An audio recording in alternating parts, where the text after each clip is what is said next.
First and foremost, I want to start this video by adjusting the mask on my face. I just had dental surgery yesterday, and my mouth isn't looking too hot, so I don't want to show that on camera. But let's get to the pressing matters at hand. Charlie Kirk was shot at a college event, and he was in critical condition, and he has unfortunately passed away. One of the great conservative voices of our time. As you guys know, I don't really consider myself a conservative nor a liberal. I'm more of a libertarian. I have most conservative leanings. Some I don't even want to call them liberal leanings. I think they're just moderate leanings, because I don't consider myself a liberal at all. But Charlie was shot, and he was in critical condition, and he unfortunately passed away. And this is the outcome of Democrats constantly demonizing and vilifying their opposition, telling their base that the Republicans are coming out to get them, and that their lives are in existential threat. That the right is gonna take away all the rights. It's gonna, just commit all types of atrocities. I don't really want to get into. Okay. Hey, bro, let me call you back. I'll call you back. All right. I don't really want to get into.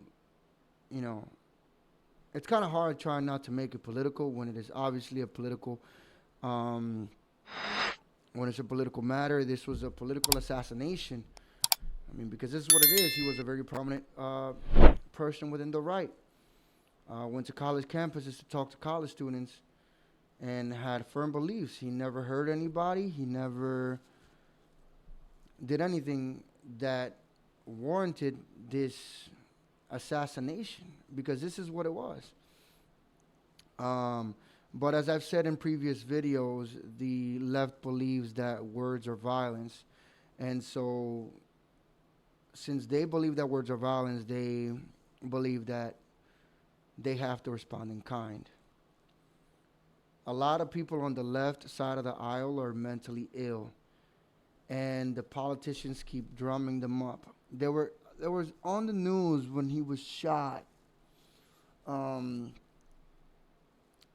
There were like anchors blaming him, or blaming him for being shot, or some anchors were like saying that Trump was going to use this as like a political, like the kid wasn't even fucking dead yet. I don't want to call him a kid. He's 2 years younger than I. But the dude wasn't even dead yet, man. He had just got shot in the neck, and they're on the news talking about how he was a controversial figure. Like, this is why a lot of people on the right say you don't hate the media enough. Because instead of condemning it, they when the people are on the wrong side of the aisle or on the opposite side of them, they still find a way to somehow try to blame the person who was attacked. It's just like we've talked about. No left-wing outlet has reported on that, Ukrainian lady that was unfortunately unalived by a deranged individual that was let out of jail 14 times by an activist judge when he should have been locked up, and they didn't do it because it doesn't fit the narrative. Black guy killing a white woman, no problem. Had this been a white guy killing a black lady, would have been national news for weeks. We would have had riots. We would have had, a racial reckoning. Once again, George Floyd 2.0. And it's just sick, man. It's sick, and it's sad. And I saw the video of the shot, and I saw it by mistake, because I went on Twitter, and then as I was scrolling, this video shows up, and it was like so quick. It happened within like the first 3 seconds, and you just see him get hit in the neck, and so much blood comes out. I'm like, damn, I don't even think he's gonna make it. But when I heard he was in critical condition in the hospital, I was hoping he would make it through. I was hoping he would pull through. But yeah, unfortunately he didn't. And you know, this me saying I'm not a big fan of Charlie Kirk, not because of his politics. I agree with a lot of what he says.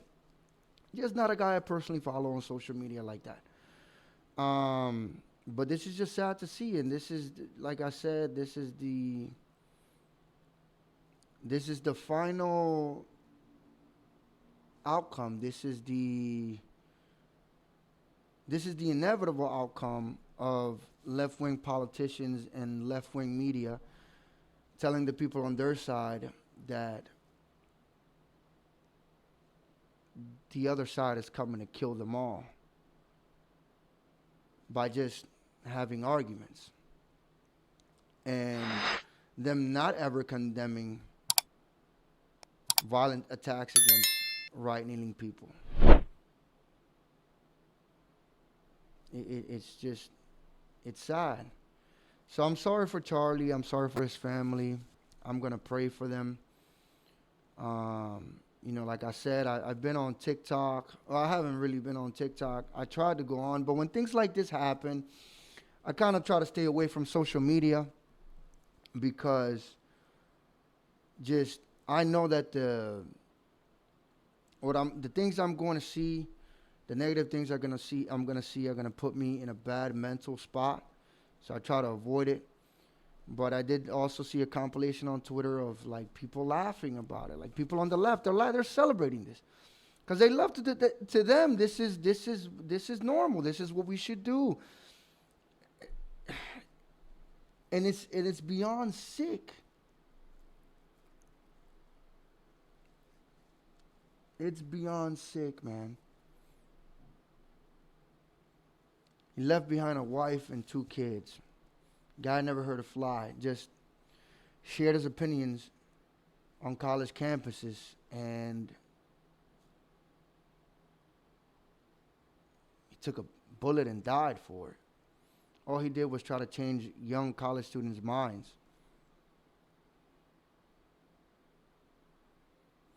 And this is going to get a lot worse before it gets better. And what the left doesn't understand is that eventually the right will snap.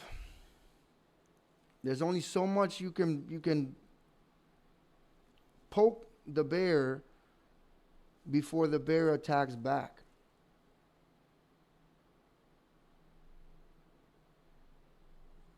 There's only so much you can do that. But this is all I have, guys. Not really gonna do my usual outro pitch about subscribing and liking the video. This is a tragic moment. If you're a faithful person, pray for Charlie Kirk and his family. I hope that, he's in heaven. We lost a good guy too soon. And, this is just sad all around. Killed over political differences. Or differences of political opinions. That's all I got for this video, guys. Again, keep Charlie in your prayers. And I'll see you next week in the next video, because all my videos are already pre-recorded for the week. So we'll talk more about this as the days progress.